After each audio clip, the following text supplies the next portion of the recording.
apriremo le linee, una rassegna stampa che domenica vuole essere un po' più veloce, un po' più snella degli altri giorni, per darvi l'opportunità di esprimervi sui fatti della settimana, sui fatti del giorno, su quello che noi vedremo da titoli dei giornali e oltre i titoli dei giornali. Liberiamo il Veneto, referendum per l'indipendenza, grande successo popolare al gazebo.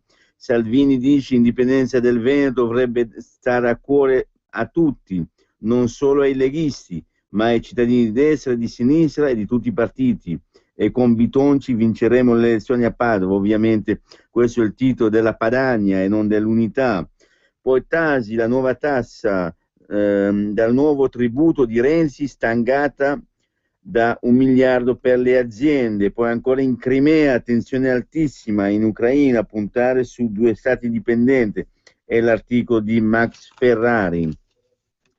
Bitonci a Padova, siamo qui solo per vincere, la sinistra ha fatto solo danni, sede stracolma e coda per firmare il referendum sull'indipendenza, per l'indipendenza. E dopo ancora foto e strette di mano, le tappe del carroccio sono già un successo per i numerosi consensi. E poi ancora Roberto Maroni su Twitter, è finita la prima settimana del governo Matteo Renzi, aumento Tasi, aumento benzina, decreto salva Roma, addirittura peggio di Gianni Letta. E poi la foto di Matteo Salvini a Bassano, Salvini in Veneto per il referendum sull'indipendenza e per rilanciare il Basta Euro Tour. Mi hanno regalato una bellissima cravatta con il Leone di San Marco, martedì sono ospite in TV a Ballaroda Floris, sarà un onore indossarla. Il tour de force di ieri per i leader del carroccio in versione militante per le strade di Bassano del Grappa, dalla moneta unica si può uscire. E andiamo avanti, ci sono le foto dei gazebi in coda sotto la pioggia. Ecco la rivoluzione democratica dei Veneti. Poi abbiamo la signora Cécile, Chianger, rimborsi. La Chianger batte anche Letta, 54.000 euro per le spese straordinarie. E poi ancora l'articolo di Alessandro Montanari, Renzi parla come Monti, prima i conti in ordine per noi, non per l'Unione Europea. Matteo non dura fino al 2018, dice Berlusconi che si prepara al voto e in Piemonte lancia Picchetto, che è il vice di Cota, se non vado errato. Sì, Gilberto Picchetto. La frase che segna la Biura la battaglia sui vincoli europei di Renzi, ovviamente, siamo tornati sul problema del giorno e purtroppo per noi, per gli italiani, per la gente del nord, il problema forse dell'anno, cercheremo di utilizzare il semestre di presidenza per il nuovo modello, ma prima l'Italia deve adempiere ai propri compiti, mantenere a posto il bilancio, dice Matteo Renzi, il rottamatore. Carburanti, accidenti alle accise, coda e Coldiretti contro l'aumento. Benzina e gasolio rincarati di 0,24 centesimi al litro, il 10° ritocco al rialzo negli ultimi 5 anni. Allarme rosse anche per le pensioni, conti INPS a rischio. Poi imprenditore, paga e Tasi, è il nome del nuovo tributo di Renzi, che è una stangata da 1 miliardo per le imprese, la CGA che è di Mestre. Per la CGA l'importo complessivo dell'imposta potrebbe essere addirittura il doppio. Bortolussi, considerate le difficoltà finanziarie dei comuni, molti applicheranno un'aliquota superiore a quella base, perché in effetti cosa fa il governo? Dice tu puoi arrivare fino a questa aliquota qua, questa percentuale di tasse, ovviamente il governo centrale taglia i trasferimenti nelle regioni, negli enti locali, così gli enti locali sono costretti per mantenere i servizi alla popolazione a applicare il massimo dell'aliquota, e quindi la colpa non è più secondo noi del governo ma degli enti locali, per ammazzare evidentemente tutto il decentramento. Poi Matteo l'americano, Matteo Renzi, ma sulle riforme deve usare la scure, l'articolo di Francesca Morandi, a pagina 8 della Padania. E poi Mosca e le corti dell'Unione Europea nella crisi ucraina, l'altro lato di Obama, Salvini dice sì al referendum. E poi andiamo un po' sulla cultura e identità di Elena Galloni. A Milano il giorno di Piero Mazzarella, la sua città gli rende omaggio con uno spettacolo di prosa, poesia e teatro al Palazzo Lombardia, sede della regione, proprio nel giorno in cui avrebbe compiuto 86 anni. Piero Mazzarella, che è stato una colonna del teatro e anche del cinema milanese. E poi il parere dei lettori, insomma, tutto volume, l'Urlo del Nord, via da Roma Sprecona e Veneto libero, con un gazebo ovviamente del Veneto. E lasciamo la nostra amata Padania per andare sui giornali che ci piacciono un po' meno. E il Corriere della Sera: Putin minaccia l'invasione dell'Ucraina, duro colloquio di Obama con il leader russo, fermate le truppe, disertiremo il G8. E poi ancora, tensione nel PD su Gentile, spinta per le sue dimissioni, sottosegretari, partito diviso, accuse al politico Alfaniano. E andiamo avanti, in pagina 2, la crisi ucraina. I deputati di Putin votano l'intervento, l'esercito ucraino in stato d'allarme. Nelle regioni dell'est i filorussi prendono il controllo delle città. Tomyshenko si precipita a negoziare con il Cremlino, vertice all'ONU. E poi ancora con i soldati di Mosca, l'assedio di Sebastopoli. Da qui in avanti è Russia, colonne di camion e cecchine tra gli alberi. La situazione lì è veramente brutta, brutta, brutta. Obama chiama Putin, fermatevi, telefonata di 90 minuti, violato il diritto, la replica, difendiamo i russi. Ma ora Washington non ha vere opzioni sul tavolo, solo gesti simbolici. E torniamo alla politica interna. A pagina 6, Berlusconi: serve una maggioranza vera, dice. Il leader di Forza Italia attacca la consulta, nuove regole per la giustizia.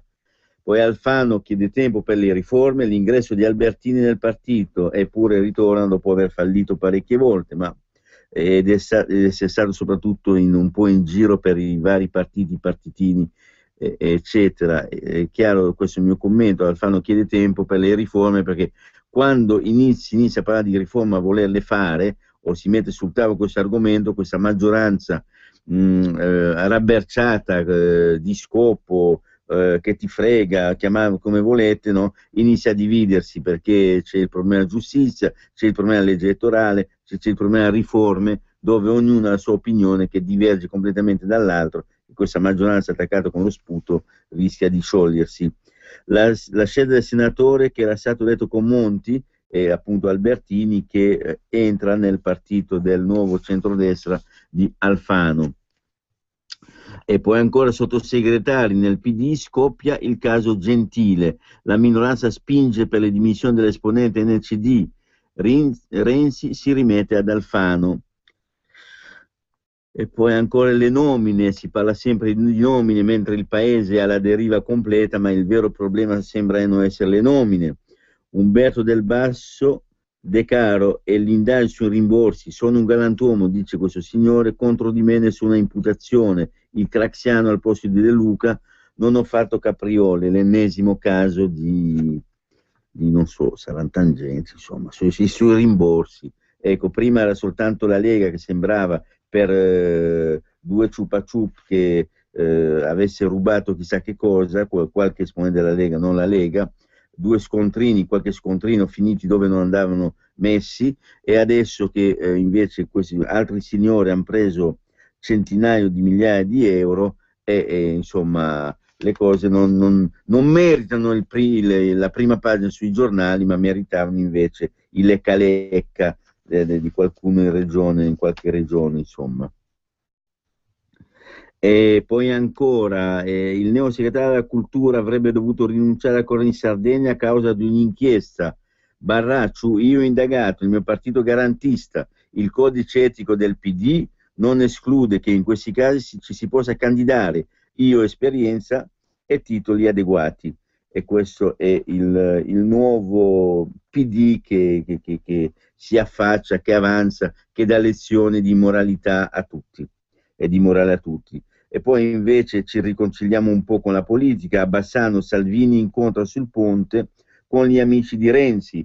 Tour in Veneto per il segretario della Lega Nord Matteo Salvini a sostegno della raccolta di firme del Carroccio per chiedere l'indipendenza del Veneto. Il tema, sostenuto il leader, il segretario leghista, dovrebbe stare a cuore a tutti i cittadini di destra e di sinistra. In tutta la regione la Lega ha allestito 549 gazebo per la raccolta di firme e dicevano, ha detto il segretario, che la macchina del Carroccio in Veneto era fiacca. A Bassano Salvini ha incrociato sul ponte un gruppo di turisti toscani, tra cui alcuni amici di Matteo Renzi, provenienti da Scandicci, battuti saluti e poi la foto insieme.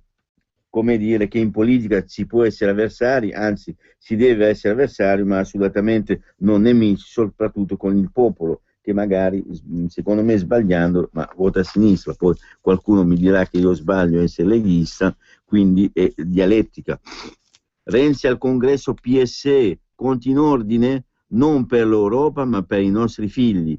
I socialisti dell'Unione Europea incoronano Schulz che plaude al segretario, coraggioso sulle riforme, io aggiungo sulle riforme e sulle tasse che massacrano gli italiani e poi l'Italia intera, cioè non soltanto gli italiani come popolo, ma massacra completamente il paese. Il leader, il retroscena, il Presidente del Consiglio vuol tenersi aperta anche questa via, la via che dice che il leader dice la partita con CD e l'opzione voto del 2015, il lodo sulla legge elettorale. Qui sono tutti in alto mare perché i problemi sono tanti, la legge elettorale è uno dei nodi principali, ma probabilmente la affronteranno il più tardi possibile perché sono divisissimi. L'esenzione della Tasi solo per i luoghi di culto, niente imposta sulle chiese, ma sull'immobile a uso commerciale si pagherà. Perché con i patti lateranensi e quello che ha concesso Craxi quando sono stati rivisti, eccetera, eccetera, i luoghi di culto e la Chiesa non dovrebbero pagare certe tasse che i cittadini normali sono vessati, ma la Chiesa no. Oltretutto sembra che non soltanto i luoghi di culto non pagheranno le tasse per i luoghi di culto, ma anche per le società onlus. Vuol dire che se inteso un bene a una società onlus, questo bene non verrà tassato. In sostanza un bel modo per bypassare le tasse e farle pagare soltanto ai cittadini normali. Il governo, le banche, le scelte del ministro, quella rete di salvataggio per Sorgenia che ha un botto di debito, poi se volete andare a guardare è interessante che le aziende private vengono sostenute, prima si spreca e poi quando non si sa più cosa fare si dice noi forse siamo costretti a chiudere, va allo Stato e gli dà i danè, li mantiene le grosse aziende, piccole aziende che producono PIL, che producono ricchezze, che danno lavoro a molto di più delle grosse aziende sommandoli, ecco, li si lascia tranquillamente fallire, non c'è problema, perché non hanno la forza e non sono appoggiati politicamente. Cina, strage alla stazione dei treni, uccise 28 persone a coltellate, 5 uomini vestiti di nero inseguono i passeggeri tra i binari, oltre 100 feriti, i media ufficiali parlano di terrorismo. Abbandoniamo però un attimo, qua vedo a Napoli, morto in una rissa a 18 anni, stava per diventare padre. Gaetano Esposito Lavini era stato in carcere, il parroco, ma adesso voleva lavorare. L'amico ferito a parenti legati a un clan e non parla con gli agenti. Praticamente qua c'è stato un regolamento di conto, qualcuno che lo ha fatto tacere. Non si sa dal giornale, non si capisce l'esatto motivo, ma è una vicenda veramente raccapricciante. E andiamo alla Repubblica. Putin alla guerra di Crimea, penisola assediata, l'Ucraina al mondo, difendeteci. Obama dice Mosca pagherà. E poi c'è un soldato russo in Crimea con dietro un monaco russo, un'immagine così che ci lascia un po' così, insomma. Renzi, i miei 5 punti per fermare Mafia SPA. Il Premier risponde all'appello su Repubblica di Roberto Saviano, così aggredirò i patrimoni criminali, porterò l'emergenza al semestre dell'Unione Europea. E poi la lettera di Matteo Renzi, subito il commissario contro la corruzione. Bersani, d'altra parte, in un'intervista dice aiuterò Matteo a diventare più concreto di così, appena arrivato ha messo le tasse, non so cosa può pretendere di più Bersani. L'ira del PD su Gentile, quel sottosegretario imbarazzante, l'ha voluto Alfano e deve lasciare l'incarico, insomma. Affitto col riscatto nel piano casa da 1,5 miliardi, lavora nel 2015 il sussidio unico. E poi ancora Sorrentino ha già un Oscar e l'applauso di Scorsese, il premio, ma questo non mi sembra di grande importanza. A pagina 2 la sfida di Putin all'Occidente, navi e aerei pronti all'invasione, difenderò i russi dall'Ucraina. A Mosca il Senato affida al Presidente l'ordine di attaccare, speriamo non lo dia mai perché anche lì sarà veramente un bagno di sangue. Il Cremlino gela Obama, tuteliamo i nostri interessi, telefonata tra i due leader dopo le minacce USA. E poi ancora Kiev, tra le tende di Maidan, la piazza della rivoluzione confusa dai tamburi di guerra. Voce di una missione della Timoshenko a Mosca per trattare, e poi ci sono appunto questi monaci protestanti che, come ho dato, un'immagine un po' emblematica di quel che sta succedendo. Da un lato qualcuno che non vuole la guerra, dall'altro qualcuno che insomma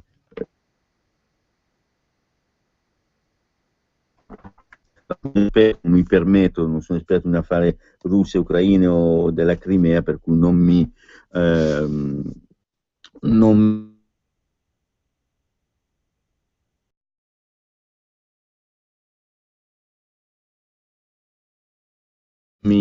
esprimo su questo. Quadrato l'avviso di Renzi, se è necessario intervengo io, ma i sottosegretari non li nomino io, caro Renzi. Vabbè. La Bindi, non si può dire che sia stato rigore nelle nomine, un momento del genere non possiamo permetterci, in un momento del genere. Poi c'è da Torre, la permanenza di Gentile del governo è inopportuna, mi auguro che il Premier e l'NCD lo facciano dimettere. Poi c'è Vendola che dice con la squadra del sottogoverno è visibile la mediocrità dell'operazione politica costruita per fare governo. E lì praticamente a sinistra ognuno dice il contrario di quel che dice l'altro. È un bel rebus. Non si voterà nel 2015, Alfano arruola Albertini, ci sono i due signori che si danno il 5. Via Damonti, Angelino Alfano e Gabriele Albertini ieri a Milano sotto il simbolo NCD debutta il nome di Alfano. Quel nome l'ha voluto Angelino, ora rifletta sui danni alla coalizione, Guerini coordinatore democratico, su Barraccio invece nessun dubbio. La minoranza del PD collabori, le riserve PD sui primi passi di Renzi, solo tattica di posizionamento, il Paese ha capito benissimo il messaggio di Matteo, la minoranza si prende le sue responsabilità e entra in segreteria. All'interno del PD c'è un grosso fermento, come vedete, e poi c'è la lettera di Matteo Renzi che dice: caro Saviano, 5 mossi per sconfiggere la mafia, sia il commissario anticorrotti. Vedremo chi sarà questo commissario. E poi c'è la solita foto, quando mi fanno impazzire questi politici che guardano in alto al cielo, si vede che è la foto di Matteo Renzi e Roberto Saviano che guardano in aria, probabilmente un'esercitazione aerea. Roberto Saviano, ospite di Repubblica delle Idee il 7 giugno 2013, ha ricevuto la cittadinanza nazionale di Firenze dal sindaco Matteo Renzi e probabilmente la foto si riferisce a quel periodo, a quel giorno, con tutti e due che stanno guardando il cielo. Secondo me magari pensano di aver visto un UFO o qualcuno che torna. PD nel PSE, nuova sfida di Renzi, l'Europa elimina lo spread sociale e cita Kennedy, Schulz, Matteo va veloce e spinge tutti noi. Adesso è Matteo Renzi che sta spingendo l'Europa. E insomma, ne ha fatta di carriera in poco tempo. Nel 62 Kennedy diceva che bisogna andare sulla Luna, qualcosa di simile aveva fatto qui ora, la nostra Luna, e mettere un'anima nell'Europa della burocrazia. Il nostro sistema traballa, l'articolo 18 non è un tabù, ma l'alternativa costa cara. L'articolo 18 è l'articolo 18 della legge 300, meglio nota come Statuto dei lavoratori, che è stata messa in discussione dal governo Monti. Volevano abolire l'articolo 18 che dava garanzia ai lavoratori in uscita, e noi in radio abbiamo fatto personalmente il sottoscritto e Alfredo Lissoni e altri hanno fatto molta informazione sui rischi di abolire delle regole sull'uscita dei lavoratori dal mondo del lavoro senza dare altre regole che controbilanciano l'entrata, l'ingresso dei lavoratori nel mondo del lavoro. E Monti voleva abolire queste norme che garantivano i lavoratori, non ce l'ha fatta perché all'interno del governo c'è stato un po' di caos, ma adesso c'è il buon Bersani che dice: non cerco rivinci, la sinistra italiana ha conosciuto troppe divisioni, la lotta fratricida, io ho votato per il governo Renzi con spirito collaborativo. Ecco Renzi che dice che il nostro sistema traballa, l'articolo 18 non è un tabù. Che hanno creato aspettative altissime, ma resta l'indeterminatezza degli obiettivi.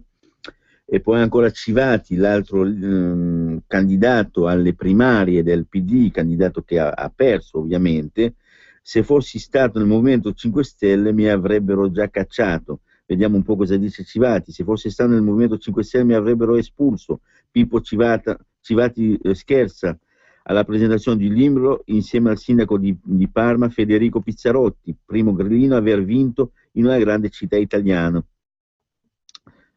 Civati dice: devo stare attento che se dico qualcosa di sbagliato potrebbe essere espulso Pizzarotti. Già, certo. E vabbè, un po' di ironia di Civati, che è candidato perdente e si dice che voglia fare una scissione all'interno del PD, ma adesso, per evitare di scindermi con la radio, do la linea alla pubblicità. Salve, sono Giovanna della Mondoflex. Mondoflex. Adesso su tutta la nostra produzione, saldi, saldi, saldi. Venite.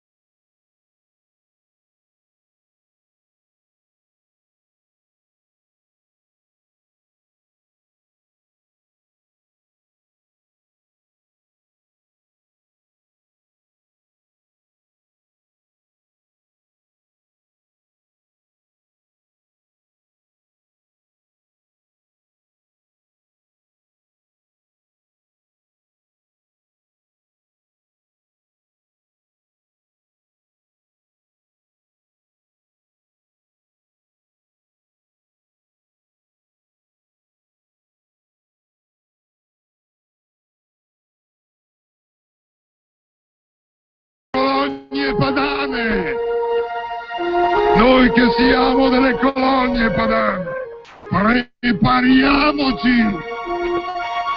È mia ferma intenzione di impegnarvi in battaglia finché la Padania sia indipendente.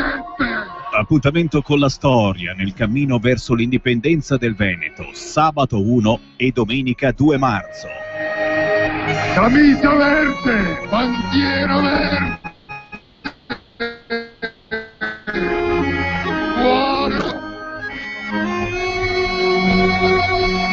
nostra storia raccontare che nei giorni 14, 15, 16 settembre del 1997 patrioti padani decisero di lottare contro l'Italia colonizzatrice, combatterono con coraggio, invincibili, indomiti, e guadagnarono la loro libertà. Viva la Padania! Sabato 1 e domenica 2 marzo, nelle piazze delle principali città del Veneto,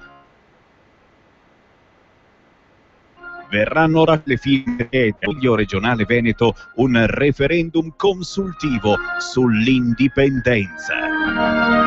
Tutti i gazebo sul sito www.firmaindipendenza.org.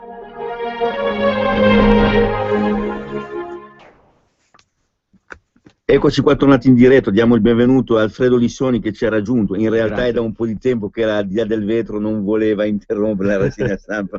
Benvenuto Alfredo, buona domenica. Grazie, un saluto a tutti, partiamo alla grande con la nostra terza pagina culturale, perché oggi la Padania dedica un'intera pagina 11 a Milano, è il giorno di Piero Mazzarella, che tra l'altro so che Andrea tu conoscevi bene questo personaggio, anzi hai qualche chicca, però prima di questo allora voglio ricordare che questa sera alle 18:30 all'Auditorium Testori, Piazza Città di Lombardia 1, con ingresso libero fino a esaurimento posti, ci sarà questa serata di ricordo di questo grande artista che recitava in dialetto milanese, e più in generale si parlerà di dialetto milanese, o meglio di lingua milanese, una lingua che non è andata perduta, e noi siamo in collegamento telefonico con l'assessore Cristina Cappellini, che saluto. Buongiorno assessore. Buongiorno a voi. Ecco, senta, lei come assessore alle culture, identità e autonomie ha voluto fortemente questa bella iniziativa che ci permetterà così di recuperare il dialetto milanese, o meglio la lingua milanese. Sì, diciamo che abbiamo voluto realizzare una serata in omaggio alla Milano, la Milano della vera cultura milanese. Infatti sarà un omaggio tutto tondo alla storia culturale di Milano, e l'occasione è stata quella proprio del 2 marzo, in cui il Piero Mazzarella avrebbe compiuto 86 anni, quindi abbiamo legato questa data importante per omaggiare un grande artista che è rimasto sempre ed è tuttora nel cuore dei milanesi, e fare una panoramica di tutto il patrimonio, una buona parte del patrimonio culturale milanese che spesso viene dimenticato, non abbastanza apprezzato come meriterebbe. Quindi ci saranno reading poetici. L'unico neo, diciamo, che vi do questa purtroppo brutta notizia in diretta, è che abbiamo la defezione della Valentina Cortese, che ci ha fatto sapere ieri sera di avere 39 di febbre, e poverina, a 91 anni non si può pretendere, anzi ne approfitto per farle tanti auguri di pronta guarigione, e stiamo rivedendo un po' la scaletta di stasera. Comunque ci sarà un omaggio iniziale a Piero Mazzarella a cura di Roberto Marelli, che con lui lavorò per molti anni, ci fu proprio un rapporto di amicizia, un ritratto suo personale di questo artista che veramente ha segnato momenti importanti per la città di Milano. Poi ci sarà un reading poetico a cura del professor Silvio Raffo di Varese, grande esperto di letteratura lombarda soprattutto, e sarà accompagnato da 2 giovani attori di teatro, Silvia Bottini e Nicola Tosi. E poi Antonio Zanoletti purtroppo sarà lasciato solo vista la defezione di Valentina Cortese, però ci offrirà comunque delle pagine molto emozionanti sempre di Testori, quindi come da programma.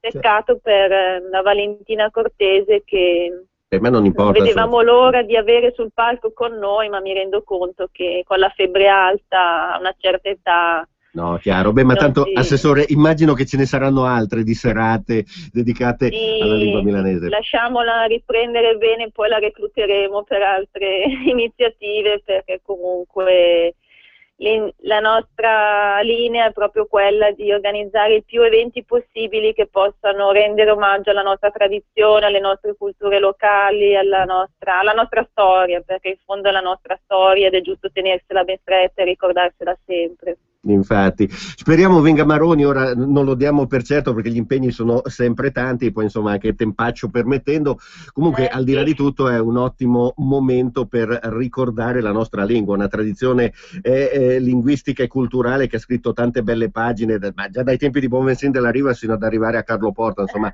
è molto radicato nel cuore dei milanesi queste nostre radici.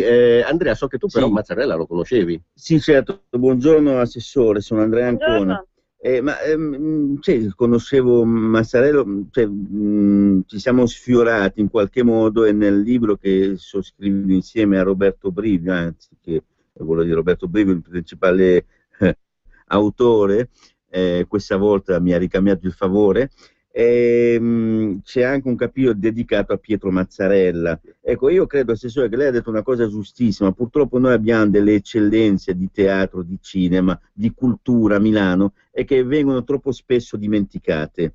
E questo è un vero peccato, perché Piero Mazzarella poi è vero che ha fatto teatro fino a un mese prima, quindi prima della sua morte, ma in realtà non, diciamo, dal grande teatro, da un certo pubblico, non era molto... diciamo, non aveva nessuna visibilità o poca comunque. Certo. La TV è un'altra cosa, chiaro. Molto amato dalla gente, ma non abbastanza sotto i riflettori, e quindi ci vogliono questi momenti di ricordo, che poi ricordiamo un po' anche noi stessi attraverso questi personaggi che hanno reso importante un capitolo fondamentale della città di Milano come capitale della cultura, non solo capitale economica. Ecco, fra l'altro in ultimo Mazzarella aveva ben capito, ben in mente questa cosa qua, in effetti stava scrivendo un libro, Le storie di Piero, dove metteva insieme un po' di storie, un po' delle migliaia di storie che aveva da raccontarci, del cinema, del teatro, della vita di Milano, eccetera, lo metteva in questo libro che doveva essere un po', appunto, che doveva ricordarlo. Io credo che questo libro qua, che doveva essere ultimato, comunque uscirà in ogni caso fra qualche tempo, ovviamente col permesso della famiglia, per cui di questo grande personaggio ci sarà sempre traccia al di là della nostra memoria. Chiaro. E noi però a proposito di memoria vogliamo ricordare Piero Mazzarella, lo facciamo con una persona che l'ha conosciuta e che questa sera alle 18:30 sarà presente all'evento che si terrà all'Auditorium Testori. Sto parlando di Roberto Marelli. Buongiorno dottor Marelli. Buongiorno. Ecco, che ricordo ha lei di Mazzarella? Perché insomma lei aprirà le danze, diciamo così, con un omaggio a Piero. Certo, un omaggio, un ricordo. Ci conosciamo dal 1971, perciò cose da dire ne ho, insomma, però dobbiamo fare un ricordo, no, mi vogliono dei giorni. No, posso parlare un po' in milanese, che ve lo indidi altrimenti. Va bene, ci dica così, un suo ricordo, non tutti, se no non riusciamo più. Prego. Sì, ci dia un suo ricordo, un momento, uno qualsiasi, quello che è più vivido della sua esperienza con Mazzarella. Sì, no, a parte un ricordi così che ne farò questa sera, traccerò anche una sua storia, forse per i più giovani che poco lo conoscono dal lato, non dal lato artistico, ma dal lato umano, no? Farò questo. Poi volevo dire una cosa, magari se qualche ascoltatore può essere interessato, come ripeterò questa sera, è stato fatto un libro 3 anni fa che si chiama El Nos Milan, dove Piero ha partecipato anche a Parigi con Nos Milan, no? Nel 62, che hanno vinto il premio internazionale del teatro. Bene, in questo libro, edito dal mensile 18 di Baggio, che è un mensile che viene distribuito gratuitamente a Baggio e dintorni, San Siro, un po' in tutto Milano, insomma, vabbè. Poi ci sono gli abbonati. Beh, in questa casa editrice ha edito un libro nel 2010 che si chiama proprio Il Nos Milan, è tutta la storia di questo capolavoro di Bertolazzi, e alla fine c'è inserito un CD con Piero che racconta la sua esperienza nel NOS Milan e tutto il NOS Milan. Io direi che sarebbe un bellissimo ricordo da conservare di Piero. E un'altra cosa voglio dire, io non è che voglio fare pubblicità a nessuno perché non sono coinvolto, ma voglio solo dire queste cose magari per qualche ascoltatore che è interessato. Nello stesso tempo c'è un ultimo CD in giro che si chiama Piero Mazzarella. Bene, e in questo CD c'è lui che canta le canzoni di cui è anche autore dei testi. Ecco, io penso che siano due chicche interessanti per chi vuol conoscere meglio Piero. Benissimo. E poi questa biografia, ascoltavo prima che parlava di Roberto Brivio, che ha scritto questo libro Le storie di Piero, e mi auguro che escano presto anche loro. E poi invito questa sera, ecco, si vedranno parecchie immagini, parecchie cose dei vari momenti della carriera di Piero, da quando recitava con i suoi genitori a quando ha fatto l'Avar Spettacolo, alla gloriosa stagione e momento del Geronimo, questi 10 anni che l'hanno lanciato e l'hanno fatto diventare famosissimo, il percorso con il fratello, il grande fratello, cui Piero anche questa sera, lo farò dire dalla sua voce, gli deve tutto, insomma, che l'ha portato avanti per tutti gli anni dal Geronimo fino agli anni 90, in tutta la Lombardia e in tutte le cose. Più di 150 piazze in Lombardia conoscevano Piero e il suo teatro, e anche qui. Scusi, ho parlato forse troppo. No, ma ci vediamo questa sera, la ringrazio molto maestro, grazie, buona giornata. Non mi dica maestro, mi dica Roberto che va bene così. Senta una cosa, signor Lissoni, la vedo questa sera? Sì, ma non mi chiami signor Lissoni, Alfredo va più che bene. Va bene, allora Alfredo, io questa sera la vedo? Sì, mi vede. Ecco, mi faccio la cortesia perché le devo fare una domanda mia personale a lei. Va bene, ok, grazie a questa sera. Grazie dell'intervista. È sempre un piacere, grazie, buona giornata. Ecco, Assessore, insomma, è un menù molto ricco, comunque stimolante, perché già solo questo che abbiamo sentito da parte di Roberto Marelli, ma anche in retroscena che ci ha svelato Andrea Ancona, insomma, una serata che si preannuncia veramente gustosa, direi. Sì, molto umana, come diceva prima Roberto Marelli, molto legata alle persone, alle proprie storie, quindi ci saranno dei momenti, ritengo, anche emozionanti, quindi sarà una serata bella da condividere con chi ha voglia di raggiungerci, ovviamente, a Palazzo Lombardia.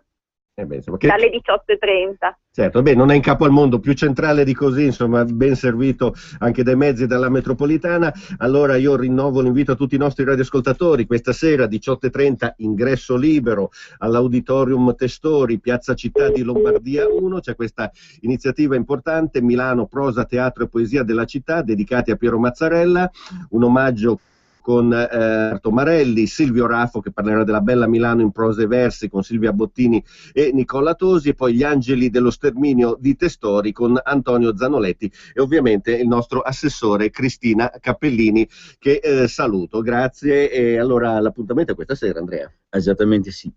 Benissimo, Andrea, proseguiamo. Andiamo allora avanti, abbiamo chiuso con la Repubblica e prendiamo il giornale, la svolta del PD.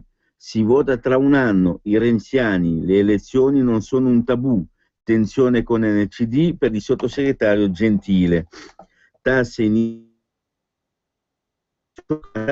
le imprese, e poi una foto di Ingroia che dice Ingroia chiede i soldi ai compagni, l'ex PM fa causa agli alleati, candidati a sbaffo, ci devono 900.000 euro. A Ingroia si scaglia contro Rifondazione e i comunisti.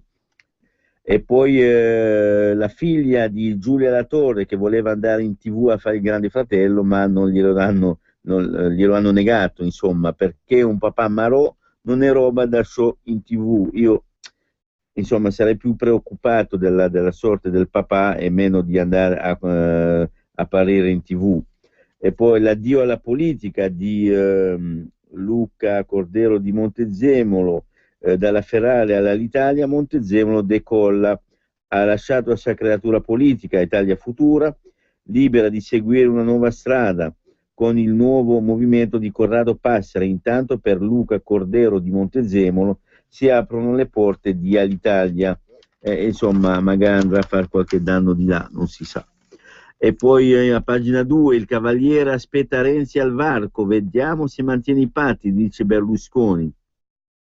Berlusconi perplesso, il governo mi sa che non ce la farà e teme che gli alfaniani affondino l'Italicum. L'appello agli elettori, diamo al paese una maggioranza vera. L'Europa è nelle vostre mani, dice Berlusconi, non è quella che vuole imporre la sinistra dei privilegi. E poi ancora, se sarà formato un altro esecutivo solo da Forza Italia, avremo la possibilità di cambiare la nostra Costituzione. Cioè Berlusconi pensa che Forza Italia possa prendere il 50 più un voto per cento. Si è un po' montato la testa, però vero. Cioè, adesso vuole proprio il governo monocolore di Forza Italia. Sì, e poi c'è un altro che ha pochi voti ma tanta ambizione, Rotondi.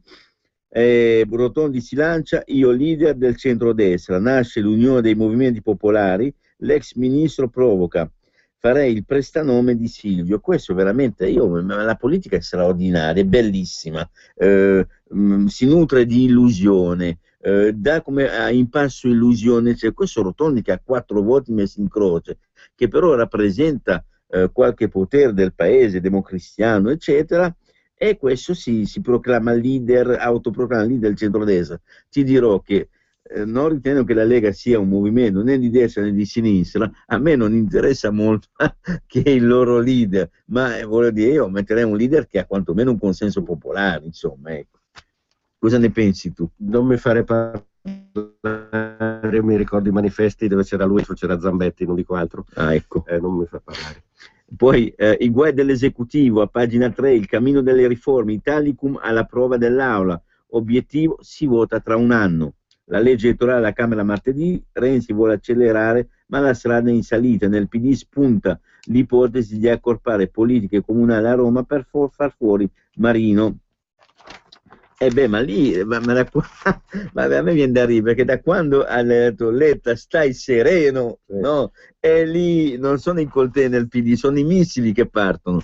E c'è, poi nessuno parla male di lui, Gentile ora imbarazza il PD, il neosegretario calabrese Magorno ordina, non so se lo pronuncio bene, ordina i suoi il silenzio sull'esponente NCD che boicottò l'ora della Calabria. I big nazionali si infuriano e lui cambia idea.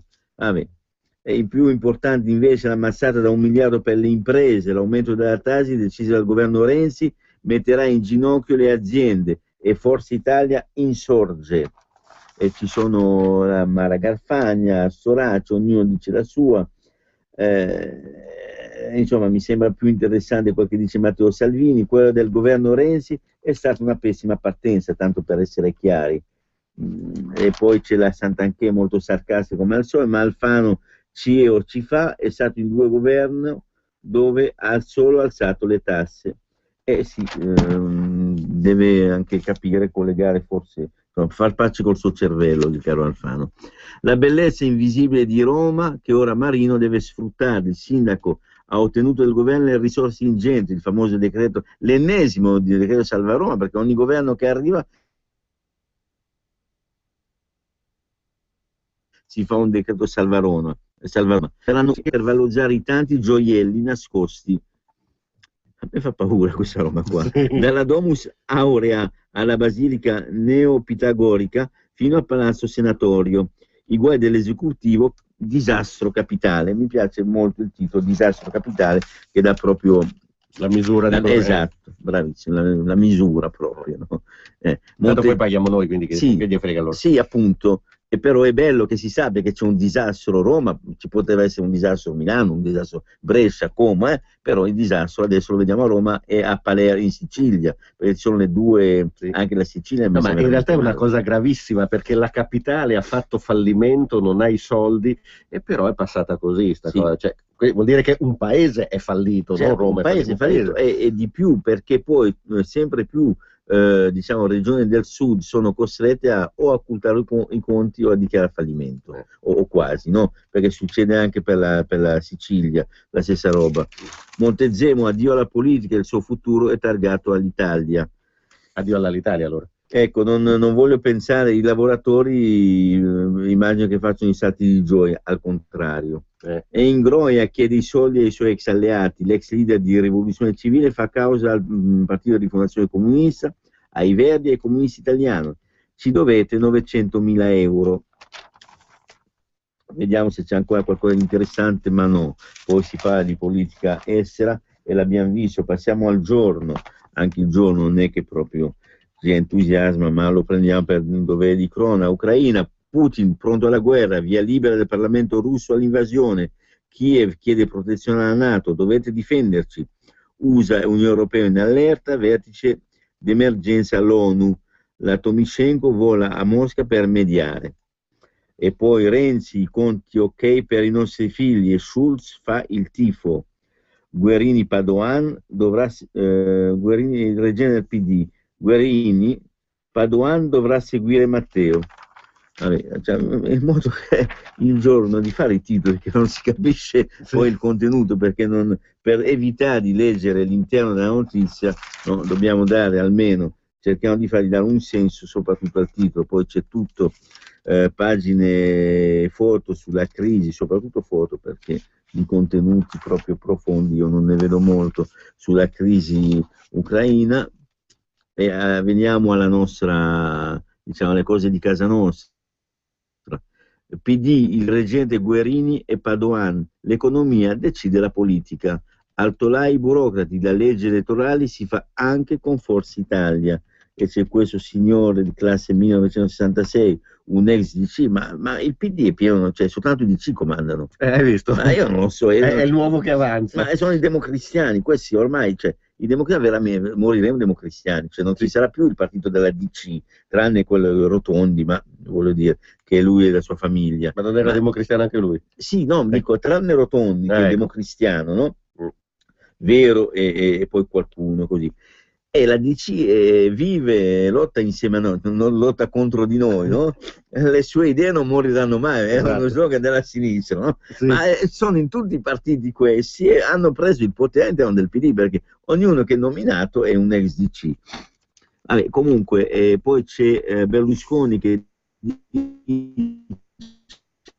entro un anno si va alle urne, nell'NCD, abbiamo dato prima notizia, Alfano dice niente voto, e Albertini lascia Monti e sceglie Angelino. Poi ancora Renzi al debutto in casa socialista e Schulz fa il tifo, ce la mette tutta per fregarci, aggiungo io. Il premier al congresso, conti in ordine ed Europa per i nostri figli. E poi sui sottosegretari critiche pretestuose, gli italiani aspettano i fatti. Penso che questo sia dico appunto, è molto criptico il giorno con i titoli, no? Penso che sia il parere di Schulz o di Renzi, non si capisce bene. Vabbè, i malumori di Castagnetti si sarebbero potuto almeno negoziare le condizioni di ingresso nel Partito Socialista Europeo, immagino. Comunque non è roba che appassiona molto i nostri ascoltatori, tutto sommato. Poi 1.000 euro al mese a chi perde il posto, rivoluzione per 1,2 milioni di precari, il governo studia il nuovo sussidio, si chiama NASPI e spetta a tutti.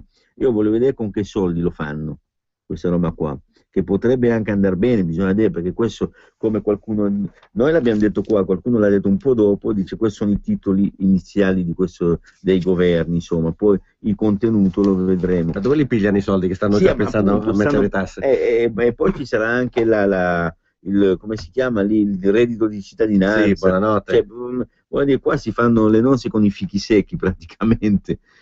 Sì, il reddito di cittadinanza se l'era inventato il Portogallo, infatti Casaleggio l'ha copiato da lì e poi si è visto come è andata a finire. In più cosa hanno ottenuto? Che col reddito di cittadinanza, che con quei 1.000 euro che davano a testa, i giovani smettevano di cercare lavoro, perché a un certo punto dicevano che me ne frega. Ma non solo i giovani, anche uno che che può, non giovane, ma si fa licenziare, trova il modo di fatturare comunque in un altro, a nome di qualcun altro, e si becca 1.000 euro al mese, non è mica, insomma, è incredibile.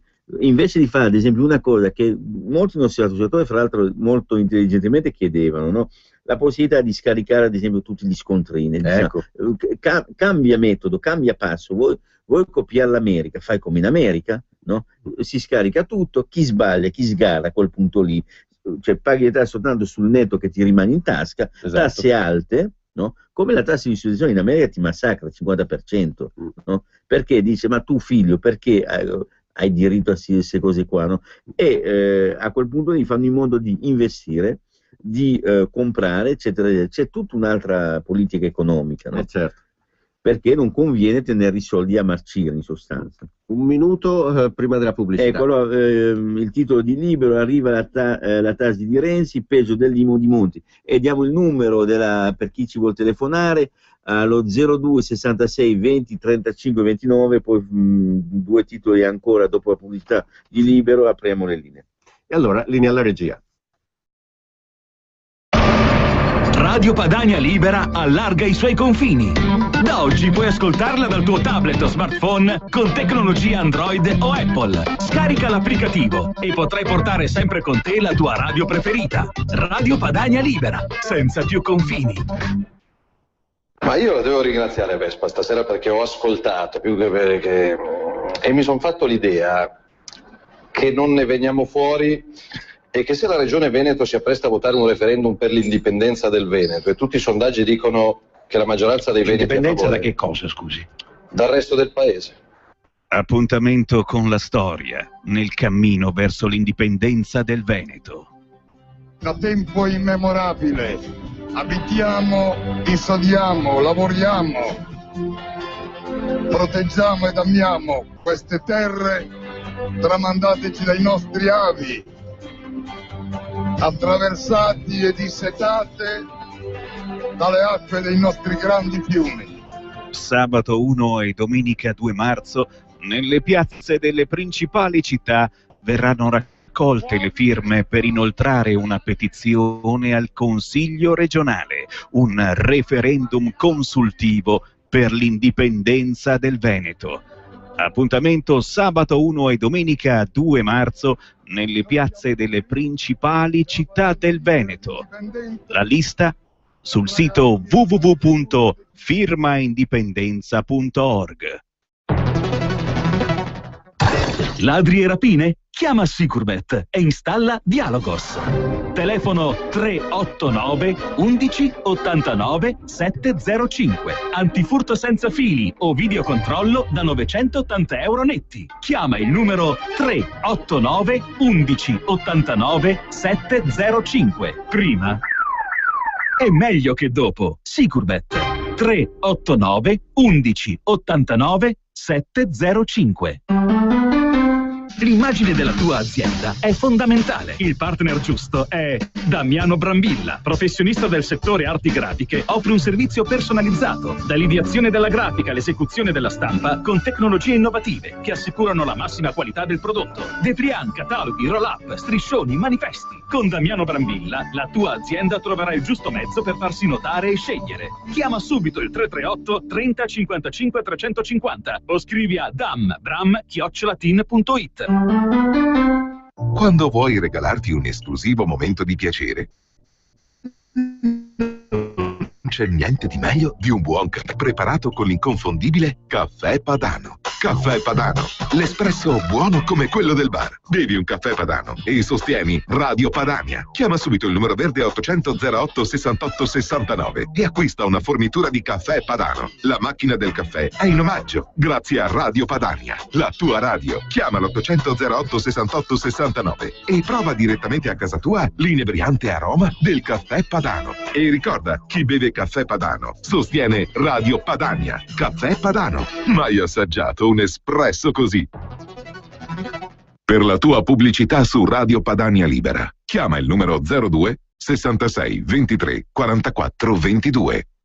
E rieccoci in diretta, vi ricordo il numero di telefono per intervenire, perché fra un minutino apriamo le nostre linee, 0266203529, mandateci gli sms al 346 6427 756, vi ricordo la gazzebata di oggi per il Veneto, per l'indipendenza del Veneto, vi invito anche a telefonare, a dire la vostra su questo argomento. Oggi la Padania pubblica l'elenco di, non tutti perché sono più di 500 i gazebo dove si può andare a firmare, che siate nel paese o che siate fuori dal paese, l'importante è che siate del Veneto. Se andate sul sito leganord.org c'è l'elenco di tutti i 540 erotti, insomma, gazebo. Mi segnalano già un paio di telefonate, le prendiamo subito. Allora, pronto? Pronto? Buongiorno. Ciao. Ciao. Allora, vi siete dimenticati un'altra città del sud? Voglio vedere se indovinate. Napoli. Appunto. Allora, perché? Quello si offende. Lo so. Ascoltate ragazzi, come si fa a avere i libricini del professor Borghi? Perché me l'hanno chiesto a me, ma io che ne capisco? Beh. Cioè, loro li vogliono, no? Li vogliono proprio sulle mani. Chiaro. Sapete dire qualcosa? Io ho chiamato la sede lì in Via Bellera e ho detto che le stanno ristampando. Sì. Informatemi se è così. Sì, no, anche è vero, tu Andrea. Sì, è vero Marisa. Sì. Va bene, ciao. Ciao, grazie, perché so che si trovano anche in diverse librerie, però bisogna ordinarli il più delle volte. E sì, qui sono andati a ruba, quindi li stanno ristampando, sì, quindi vi informeremo quando saranno disponibili. Sentiamo un'altra telefonata, pronto? Pronto? Buongiorno. Buongiorno. L'altra mattina io avevo telefonato e c'era un onorevole, o un deputato, adesso non lo so, alla radio, no? E alla domanda di un ascoltatore che gli aveva detto cerchiamo di mettere a posto i conti di Roma e teniamoci l'80%. Sì. E lui ha detto no, non si può fare perché salta l'Italia. Io a questo punto mi domando, facciamola saltare st'Italia.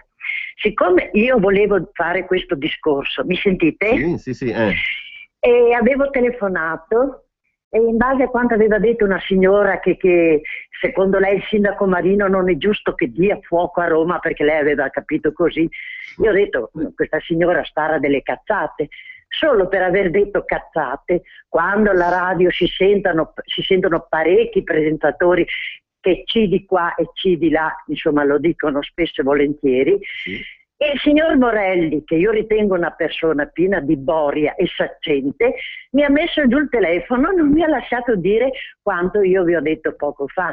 Io non ritengo giusto questo comportamento, perché io non sono una persona volgare, non ho trasceso nel linguaggio, mai. Per cui questa persona dovrebbe lasciare parlare un pochino di più. No, facilmente si fa forte dietro una cornetta, va bene, e lui chiude le telefonate a quelli che non la pensano come lui.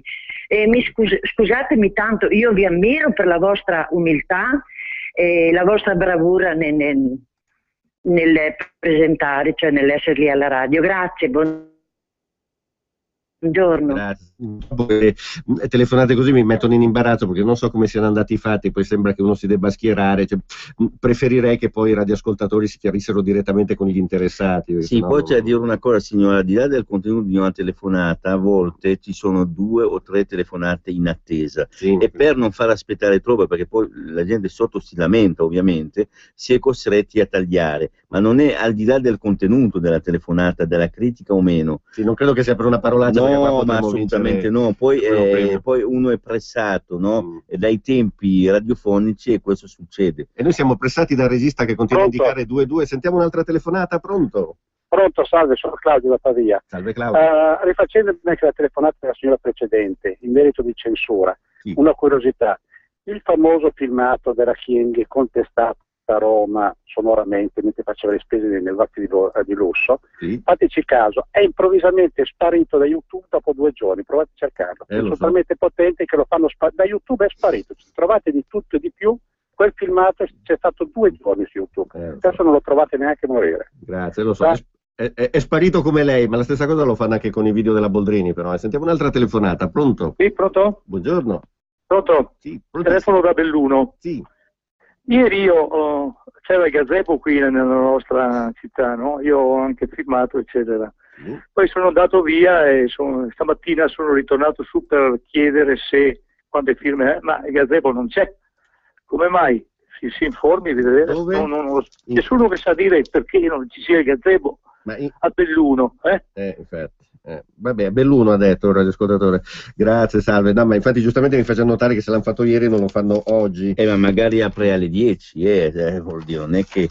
non lo so, perché qui sulla Padania ne hanno pubblicati circa 200, non ci possono stare tutti i 500 rotti, e l'unica andare sul sito Lega Nord. Alfabetico. Adesso andiamo a dare un'occhiatina. Intanto io controllo, tu Andrea continua con le telefonate. Pronto? Sì, buongiorno. Pronto? Buongiorno. Niente, volevo dire una roba qua, una segnalazione. Qua a Treviso non si trova nessun gazebo, hanno già fatto un'altra attività di maratona, roba del genere, bloccato tutto dappertutto. Adesso mi tocca andare da Treviso, andare a paese o da qualche parte dove sono i gazebi, una roba. La seconda roba, siccome stanno parlando di 1.000 euro di sussidio, mi andrebbe bene perché non ho lavoro da settembre, posso avere anche quei arretrati a questo punto, grazie. Magari. Sì, appunto. Comunque segnalo che in provincia di Treviso il gazebo c'è a Castelfranco Veneto, Castello di Godego, se l'ho pronunciato bene, Montebelluna, Pieve di Soligo, Preganziola, Altivole, Borso del Grappa, Breda di Piave. E Pieve di Sorigo mi segnalano anche Cimadolmo, Crespano del Grappa, Crocetta del Montello. Andrea? 2 telefonate, pronto? Pronto, Padania Libera. Ascolta, io volevo rimarcare un po' il malcostume di questo, diciamo, benedetto, maledetto paese. Mi rivolgo un po' all'ex sindaco di Milano, signor Albertini, il quale è passato da essere uomo virile, uomo meno virile, poi è passato a essere alleato della Lega, non alleato della Lega, alleato del PD, eccetera, eccetera. Poi è passato a voler fare il presidente della regione Lombardia, prima era con noi, poi è stato contro Formigoni, poi è stato contro il PD. Adesso mi sembra che è saltato nel NCD, lì, il nuovo centro-destra, no? Ma questa gente, se lui avesse dei nipoti, perché so che di figli non ne ha appunto per le cose precedenti che ho detto, ma se avesse dei nipoti, che messaggio dà a questi ragazzi? Che il malcostume del saltare da un posto all'altro è bene, ecco perché l'Italia è conciata così male. Poi leggo che la signora Kenji ha la vista molto lunga, infatti fa l'oculista, no? Questa qua in meno di un anno è cuccata, oltre allo stipendio, è stata pagata fin troppo perché non ha combinato niente, oltre allo stipendio da parlamentare e da ministro, ha addebitato al popolo italiano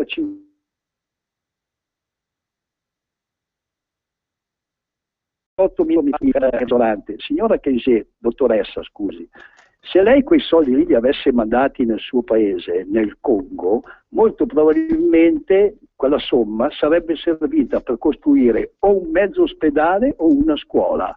Saluti signora ministra, scusi, Padania Libera. Appunto, grazie. Velocemente segnalo che a Belluno il gazebo in Piazza dei Martiri, aperto alle 9 fino alle 12, sarà possibile andare a firmare. Sì, ma magari c'è qualche ritardo, adesso bisogna vedere anche il tempo, eccetera. Si chiede sempre un po' di pazienza, insomma, anche perché i militanti si fanno veramente un bel mazzo. E ci mettono anche i bastoni fra le ruote.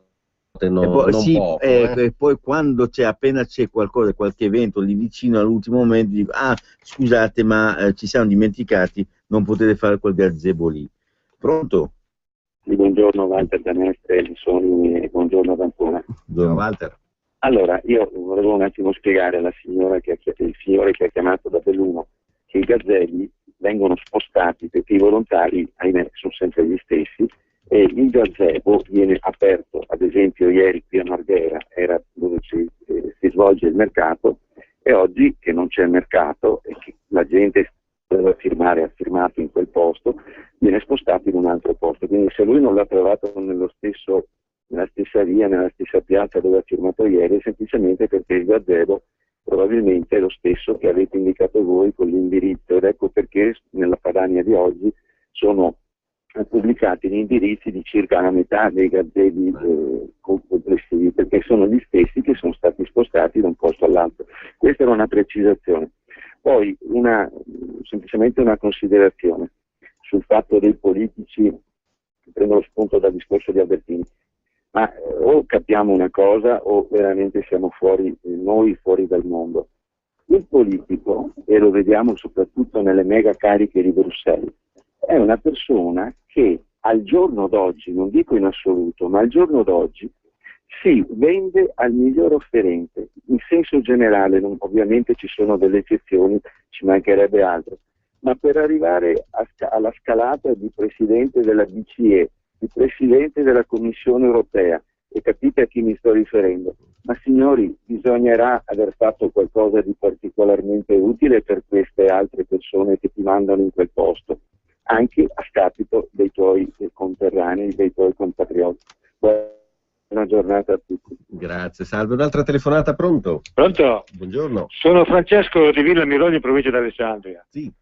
Ho notato ieri che non c'è un telegiornale, una radio che abbia dato queste notizie del referendum sul Veneto.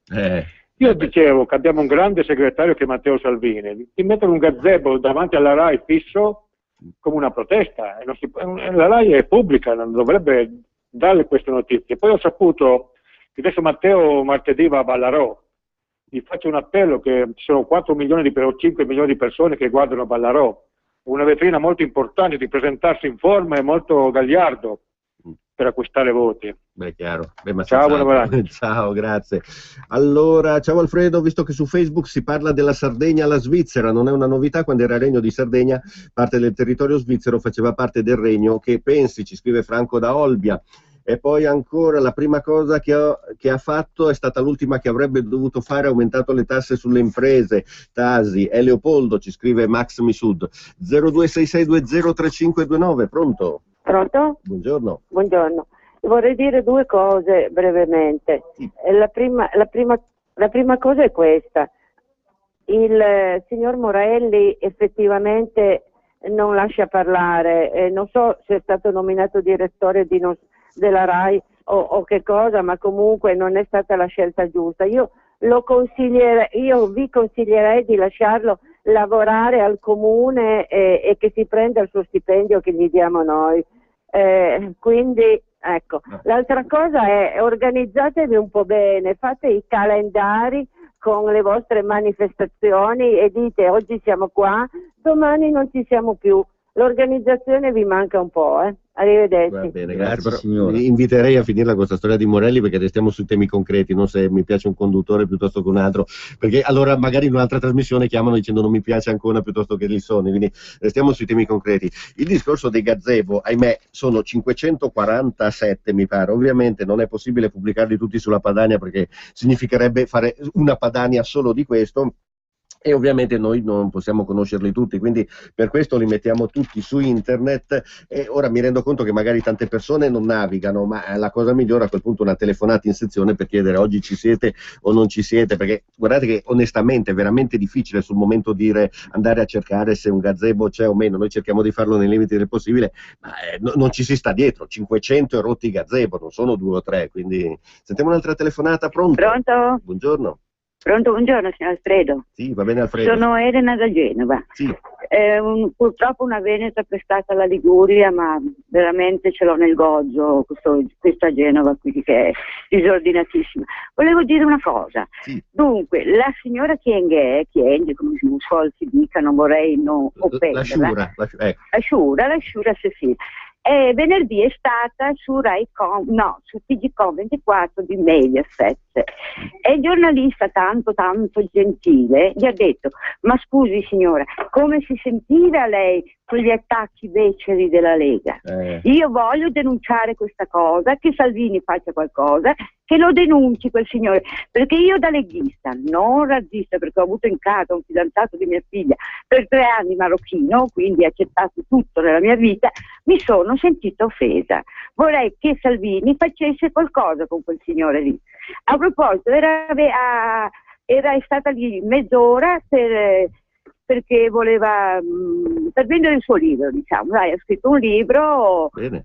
Per i giovani, per i bambini, come accettare gli estranei, ecco, vabbè. Quello che fa lei, che sa far bene lei, sì, per gli italiani, va bene. Buona Padania. Grazie, salve. Ma la Chienghe ha sempre giocato molto su questo vittimismo, mi trattano male perché sono nera. Allora, velocemente, io ricordo un libro della Garzanti, del compagno Garzanti, quello che ha lanciato Pasolini e tanti altri compagni, si intitolava Il negro accanto alla porta. Il termine era negro, non nero, all'epoca non c'era politicamente corretto. Aveva pubblicato questo libro che era un romanzo in cui si diceva che i democratici americani attaccavano il governo dicendo ecco non c'è nessuna persona di colore delle minoranze alla CIA piuttosto che nelle altre istituzioni. Allora questi della CIA a rotta di collo assumevano una persona di colore pensando che fosse un cretino, poi almeno in quel caso invece era una persona intelligente. Che cosa denuncia il libro Il negro accanto alla porta? La strumentalizzazione di persone che solo perché diverse vengono utilizzate in un caso per portare voti, nell'altro caso per attaccare la parte politica opposta. La funzione della signora Caché Tzu Chieng era né più né meno questa, l'hanno messa lì perché era di colore. Fosse stato d'un altro colore probabilmente non l'avrebbero presa. Si è sentita offesa ed attaccata dai beceri leghisti e forse si sono sentiti molto peggio quei 13 volontari della Croce Rossa che negli anni 60 sono andati nel paese della signora Chieng, sono stati fucilati, fatti a tocchettini, i pezzi sono stati venduti al mercato. Il cinquantenario di quel pessimo episodio, di quel tragico episodio ricorreva proprio 2 settimane fa. Ecco, la signora Chieng prima di dare lezioni di democrazia magari scrive un bel libricino per i suoi compaesani dicendo che cosa bisogna fare in Congo, visto che negli ultimi 30 anni hanno avuto 3 dittatori, uno più sanguinario dell'altro, quindi è troppo facile venire a portare la democrazia in un paese democratico, lo porti in un paese che la democrazia non sa nemmeno che cosa sia. Andrea, te. Guarda, ci sono le telefonate, io non commento neanche la signora Cécile che veramente... ma lei è chi l'ha messa lì, no? Ribadisco, il colore della pelle non c'entra niente, un imbecille, se fossi imbecille, ma io non mi permetterei mai, non ha colore, può essere bianco, verde, di destra o di sinistra, imbecille rimane, non è la signora Cécile, ci mancherebbe altro. Sentiamo un'altra telefonata, pronto? Sì, pronto, buongiorno. Buongiorno. Senta, sì. Cercate tutti i giorni di ricordare quando la Borghini, andando ai funerali di quei 2 che si sono suicidati nelle Marche, che lei disse che non sapeva che in Italia c'erano tanti poveri. A sentire questo mi è venuto da dire, ma questa persona in quale paese ha vissuto? Senz'altro non in Italia. E allo stesso tempo mi è venuta tanta rabbia in corpo, come ce l'ho tuttora, che la prenderei per farmi polpette politicamente, dico, perché ha offeso ai tanti bisognosi che la stessa politica crea, poveri e morti, per colpa della politica. Poi posso aggiungere una cosa? Prego. A riguardo dell'immigrazione? Sì. L'immigrazione non pesa tanto sui politici, perché loro lì trovano il tesoro, perché lì è una miniera d'oro, ma sui poveracci pesano su di noi, non sui politici. Ecco perché ce li addossano loro. Infatti li vediamo per strada, poveri negri e poveri italiani. Grazie mille. Scusi, cortesemente. Gli italiani non meritano tanto. Scusi, è andato? Sì, ma si sentiva che era sardo, ho capito cosa le chiedeva. No, perché una mia amica mi ha chiesto esattamente di che paese è sarda anche lei, no? Sì, no, ma è interessante, guarda che i sardi che sono con la vista molto lunga, sono molto intelligenti, ci seguono e condividono le nostre idee. Allora, io ti dico una roba, c'è una signora sarda che è venuta su a Milano per dei così familiari, vicine familiari, eccetera, e che lei non è leghista, non era leghista, anzi non era leghista, ha detto ma io non pensavo che voi leghisti fosse così, e attorniati gli unici che li aiuta sono i leghisti, e dice ma io non avrei mai pensato. Cari signori meridionali, riflettete su questa cosa, soprattutto i nostri avversari o qualche nemico che ci ascolta per vedere se diciamo qualche, non per cercare di denunciare, eccetera. Sappiate che i leghisti quando sono conosciuti sono più apprezzati, soprattutto dalla gente del sud. Sentiamo un'altra telefonata, pronto? Pronto? Pronto? Buongiorno. Buongiorno. Ci dica. Sono Mirella da Sesto Calende. Sì. Io suggerirei a tutte le persone che questa mattina hanno telefonato con abbondanza di suggerimenti che con 500 gazebo e miliardi di cose che abbiamo da fare sarebbe ora di smettere di parlare e di cominciare a fare, non criticare e basta. Perché io qualche gazebo l'ho fatto, anche qualche manifestazione, e me li ricordo nascosti dietro le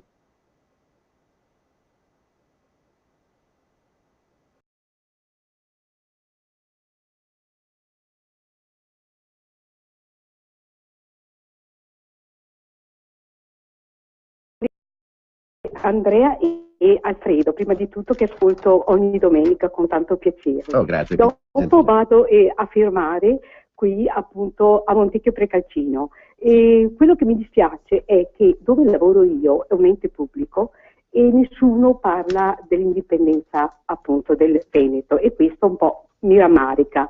Io sono una trentina, trapiantata qui appunto da anni a Vicenza, e sono la più sfegatata, insomma, perché capisco quanti pregi può dare l'indipendenza. Prima di tutto voglio ringraziare appunto tutti quelli che si occupano di questa, perché tutto riesca bene, insomma, con questa gazebata, e basta critiche, è ora di lavorare tutti assieme. Buona domenica, tanti saluti. Buona domenica, un bacione, un'altra telefonata, pronto? Sì, pronto, buondì. Sono. Sì. Senta una roba, ma adesso anche la gente, ma voglio dire, ma la gente, guardi, perché lasciamo stare Renzi e tutti gli altri, ma la gente, guardi, io parlavo stamattina con delle persone, ho detto ragazzi, qua se non ci svegliamo, veramente, vi tolgono anche le pensioni. No, ma le pensioni, sì, beh, se provano a toccare le pensioni, non credo proprio, perché succede finimondo. Ma guarda, in Spagna, in Grecia, in Portogallo, cosa vai in piazza e ti caricano poi. Appunto. Cioè la gente non capisce, è incredibile dove vivono le persone, hai capito? Su che pianeta mentalmente vivono questi qua.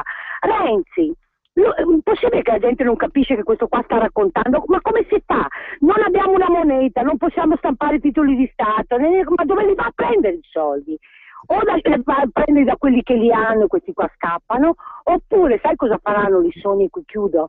Ritasseranno tutti pesantemente, capito? E poi ridistribuiranno come penseranno loro. Non so, non vedo altro, ciao. Ciao, grazie. Ma infatti in Grecia, per esempio, le pensioni le hanno toccate, hanno dimezzato gli stipendi, quindi io mi auguro che questo non avvenga, però in Grecia la gente è scesa in piazza, ha preso un sacco di legnate, i media ne hanno parlato pochissimo, ma tutte queste cose sono già successe, quindi noi possiamo guardare agli altri paesi che sono lo specchio di quello che succederà qui se la gente non decide a darsi una svegliata. Sì, ma poi le pensioni le hanno già toccate, che quando con la riforma Fornero hanno posticipato, hanno creato, voglio dire, non è che... Allora, guarda, Alfredo, io ho visto che ogni governo che c'è parla di legge elettorale, pensione, riforma elettorale, riforma pensionistica, riforma della scuola e riforma della sanità. Al di là della riforma elettorale che non fanno, le altre ognuno ci mette del suo. Allora, se una riforma si chiama riforma, vuol dire che tu riformi una legge, una cosa, per un ventennio, nel senso non fascista ovviamente, no? Per un po' di tempo, ma non è possibile che ogni 2 anni qualcuno vuol fare la riforma della riforma della riforma, cioè qua si prendono in giro, punto. Infatti, un'altra telefonata, pronto? Buongiorno, buona domenica, sono Filippo da Torino. Salve Filippo. Niente, l'altro giorno ho letto appunto, non so se è un Twitter, si dice così, del nostro Presidente del Consiglio, Renzi. Comunque io sono contentissimo che ci sia, perché lui risolverà i problemi, i suoi soprattutto. Praticamente ha detto che c'è tanta disoccupazione e questo fatto lo preoccupa. Occorre un Job Act, ecco. Perché io sono stato diverse volte negli Stati Uniti, le uniche parole italiane che ho letto era ristorante italiano, pizza e poi qualche volta mafia, così, ma più che altro ristorante italiano e pizza. Questa parola magica, Job Act, ecco, dopodiché io non posso andare in pensione per legge Fornero, ho uno stipendio modestissimo dopo 36 anni di servizio, e niente, tutte queste parole, questi modi di fare, no, irritano le persone e comunque, e poi concludo, pian pianino ci stiamo avviando a perdere in maniera soft la democrazia, perché a un certo punto Monti, Letta e quest'ultima persona non li ho potuti eleggere con quell'arma terribile, come diceva Borsellino, che è la matita nel seggio elettorale, per cui tanta gente ci ha lasciato la pelle, no? Come anche, non so, penso che Comunque io vi auguro in qualche modo di far trovare almeno a qualcuno un po' di serenità, almeno nel nord. Penso che sia comunque molto complesso. Grazie. Grazie, buona giornata. Ma infatti bisogna ringraziare, lo dico scherzando ovviamente, Mario Monti, perché ha addirittura cambiato la lingua italiana, si è rivolto all'inglese per infilarci, non diciamo dove, per infilarci tutta una serie di fregature, per cui i tagli sono diventati la spending review, la riforma del lavoro di Renzi diventa la giubbetta, sì, la giubbetta toscana immagino sia, la realtà è che dietro a queste parole che non ci fanno capire niente c'è l'ennesima fregatura. No, ma la cosa che sorprendeva, in una programmazione di una commissione di zona 3, la prima frase c'era già una parola in inglese, al che io ho detto al presidente della commissione, ho detto scusa, cosa vuol dire? E come la Job Act, lui si è messo a ridere e mi fa guarda, lo sapevo che la prima cosa che dicevi tu è criticarmi questo inglesismo. Ho detto certo, perché questo è un modo per non far capire alla gente, dimmi politiche sul lavoro, non Job Act. Ma questo l'ha inventato la sinistra negli anni 70, me le ricordo i sindacalisti quando parlavano al pubblico, le convergenze parallele della misura in cui che non si capiva un accidente, tutti dicevano ammazza che scienziato, che professore, esatto, no? E te la mettevano in quel posto. Pronto? Sì, buondì. Osvaldo da Brescia. Sì, salve Osvaldo. Buongiorno a tutti. No, una piccola considerazione. Ieri mi è capitato di ascoltare un paio di minuti sì. Rotondi, che è quel deputato parlamentare di Forza Italia che bontà sua non è un voltagabbana, nel senso che è sempre un pro Berlusconi. E era in questo convegno, mi sembra, del Movimento Popolare, il quale a un certo punto ha detto che secondo lui le regioni dovrebbero essere eliminate in quanto sono quelle che hanno creato il buco, il debito pubblico. Allora io vorrei dire a chi eventualmente la pensa come noi leghisti, ma che per vari motivi non vota Lega e che magari vota centrodestra, Forza Italia e quant'altro, che se vota questa gente qua, che sono degli statalisti come i Casini, come i Fini, noi non ne verremo mai fuori, per cui l'unica consapevolezza è dare sempre più forza alla Lega Nord e meno forza ai statalisti, per cui quando noi limiteremo a Roma, saremo in proporzione in più, avremo più opportunità di fare e di conseguire quello che noi ci proponiamo. Arrivederci, buon lavoro a tutti. Grazie, salve. Una cosa allucinante, visto che io seguo anche i lavori in regione, che da quando questi signori della spending review hanno cominciato a tagliare il patto di stabilità e quant'altro, eccetera, sempre più spesso sindaci, quindi comuni, e presidenti di province vengono in regione dicendo noi non abbiamo i soldi, ce li potete dare voi. Quindi, caro Rotondi, togliamo anche le regioni, no? Responsabili del buco, sì, del buco dell'ozono. A sto punto voglio vedere il paese come va a finire, cioè, quantomeno al nord le regioni funzionano, i conti così sono tenuti bene, e tant'è che vengono tutti a chiedere i soldi poi alle regioni, questi dopo cosa fanno? Perché qui parole, basta. Un'altra telefonata, pronto? Pronto. Buongiorno. Buongiorno, ciao Alfredo e Andrea. Ciao. Sono Giovanni Giuseppe di Varese. Sì. Dunque, volevo dirvi che venerdì ho assistito a una trasmissione politica su Telenova condotta da Adriana Santacroce. C'era un comunista, cioè uno del PD, che diceva che no, non ci sono nuove tasse, no?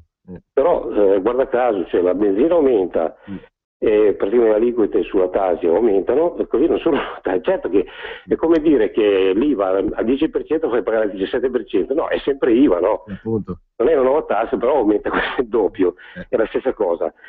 E poi, come si dice, il fatto che loro sono il partito che combattono l'evasione, no? Ecco, i 98 miliardi, perché non glieli fanno pagare adesso? I 98 miliardi di evasione? E non sono 98, saranno le tasse che bisogna pagare sui 98 miliardi di evasione, no? Sono le multe, infatti. Ecco, e allora perché ne faranno? Poi io vorrei vederli a dirgli a De Benedetti di far rientrare i capitali all'estero, che sono all'estero, vorrei vederli come fanno. No, guardi che si sbaglia, noi diamo dei soldi a Sorgenia di De Benedetti perché sta fallendo, però lui i soldi all'estero ce li ha. E sì, come lei, appunto, vorrei vedere come fanno a farli riportare in Italia, certo. Perché sono dalla loro parte, no? Certo. Perché i capitalisti non sono solo dalla parte di qua, sono anche di là. Soprattutto.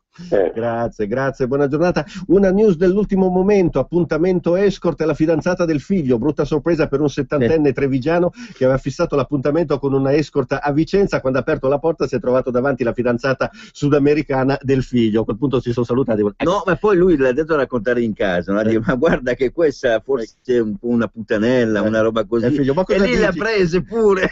Ecco, se fosse andato ai gazebo anziché andare a cercare la mignota. Firma per l'indipendenza. Esatto, linea alla regia. Vuoi trovare nylon, Delrin, PVC, plexiglass, gomma, Vulcolan, neoprene, silicone? Prova alla Sargom. Se non lo trovi alla Sargom, dove lo trovi? Sargom, dal 1968 a Brescia. Articoli gomma plastica tecnico-industriali. Sargom, dal 2008 a Rodengo Saiano Brescia. Punto di riferimento articoli gomma plastica tecnico-industriali. Sargom, via Gaetano Bertoli 15, Rodengo Saiano, Brescia. Telefono 030 31 77 41. Grazie Brescia, da Sargom.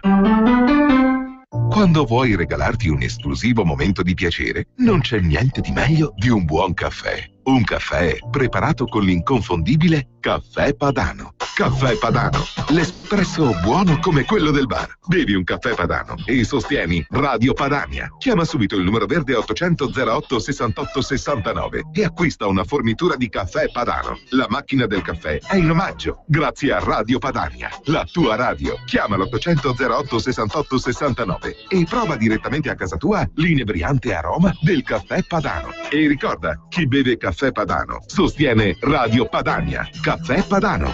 Mai assaggiato un espresso così? Per la tua pubblicità su Radio Padania Libera, chiama il numero 02 66 23 44 22.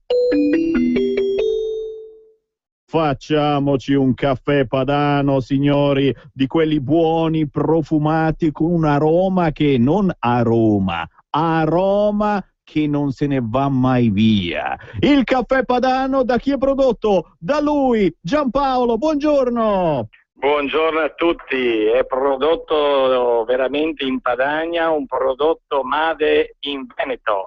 Ma attenzione, una cosa importantissima, chi beve caffè Padano, non dimentichiamo che sostiene Radio Padania. Questa è la prima cosa importante, perché dovete fare subito l'800 22 20 20 e grazie a Radio Padania e al Caffè Padano oggi per chi telefona con la prima fornitura di caffè, la macchina da caffè interamente prodotta in Padania vi verrà consegnata gratuitamente, per cui andiamo a risparmiare le 80, 100, 150 euro che costano mediamente le macchine fuori. Ma la cosa più bella è che abbiamo 22 qualità di prodotto, dai caffè aromatizzati alle tisane al caffè. Ve lo faremo degustare e lo porteremo nelle vostre case, questa è la cosa importante. Ma in più dovete sapere che chi beve caffè quotidianamente è passata l'epoca in cui si diceva che il caffè fa male, perché da uno studio recente fatto dall'Università di Padova si parla che il caffè fa bene al fegato, fa dimagrire, serve per la circolazione, per cui beviamo il caffè Padano, perché oltre a dare un sostegno, una mano alla nostra meravigliosa radio, facciamo qualcosa anche per la nostra salute. E allora chiamiamo subito l'800 22 20 20 perché per i veri padani il caffè Padano non può mancare nelle nostre case. E poi Sammy, tu che tutto il caffè, vorrei sapere le persone che vengono in studio cosa dicono del nostro caffè. Sono sempre felici, è la prima cosa che ci chiedono, ma noi lo ricordiamo sempre, signori. Se non avete ancora assaggiato il caffè Padano, venite a trovarci negli studi di Milano di Radio Padania e quando entrate o dopo averci dato la mano ci chiedete il caffè Padano. Vedrete che squisitezza. Grazie Giampaolo! Un saluto a tutti! Veneto libero.